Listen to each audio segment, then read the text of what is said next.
Walk down Brick Lane in East London, and the street signs tell a story in two languages.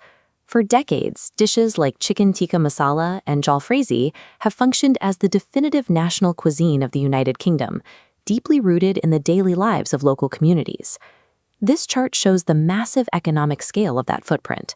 From a modest base of 300 curry houses in 1960, the industry exploded, reaching an all-time peak of 12,000 locations by 2011.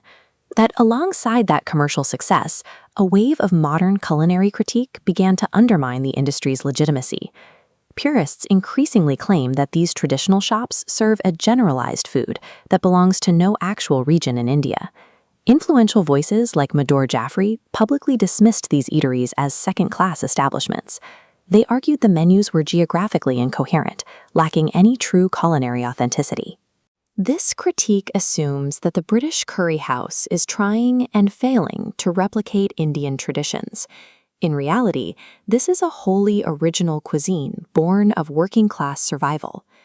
The British demand for curry began in the 18th century as a luxury for the ultra-wealthy.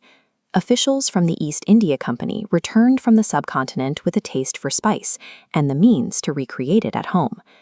This elite obsession drove the first British curry recipes in 1747 and the commercialization of pre-mixed curry powder. These were high-status products intended for affluent households. By the Victorian era, Anglo-Indian cuisine was mainstream. Queen Victoria herself employed Indian servants and frequently ate curry, signaling that the dish was a staple of the imperial upper class. At this time, eating curry was a hobby for white colonizers. It remained completely divorced from the traditional Indian cooks who originally prepared the dishes they were imitating. This early era was an imported imperial novelty. It lacked the radical, working-class spirit that would eventually define the modern industry. The modern curry house actually traces back to the Lascars. These were poorly paid Bangladeshi sailors from the Sylhet region working on British ships under grueling conditions. These sailors faced brutal labor and dangerous voyages.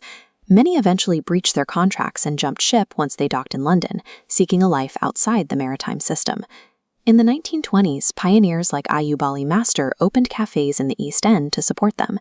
These weren't just eateries, they were underground safe havens and welfare hubs for sailors who were effectively illegal immigrants. For the growing Bengali community, these cafes provided the first taste of decent, familiar food in England. They operated entirely outside the high-end West End restaurant scene. By turning the kitchen into a community center, these men transformed the act of cooking into a radical tool for immigrant survival. Fast forward to the late 1970s, when the collapse of UK heavy manufacturing created a massive economic crisis. Faced with this, newly redundant Bangladeshi factory workers pivoted to the catering industry out of sheer economic desperation. Their first operational innovation was the base sauce. Using one universal foundation to create multiple menu items drastically sped up serving times. They also implemented a standardized heat scale, from mild korma to extra hot fall, safely categorizing options for the unaccustomed British palate. They utilized commercial generic curry powders as a pragmatic time saver, prioritizing efficiency over the complex traditional grinding of fresh spices. The predictable, standardized menus modern critics dismiss represent a series of rapid-fire economic survival tactics engineered by a marginalized workforce. Today, that industry is facing a bittersweet reality. This chart shows the steep plunge from the 2011 peak of 12,000 restaurants down to roughly 8,000 by 2023.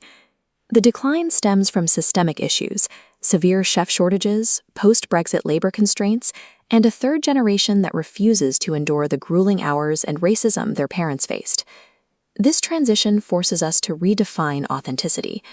A British curry is profoundly authentic to the British Bangladeshi immigrant experience, even if it doesn't mirror a specific Indian village.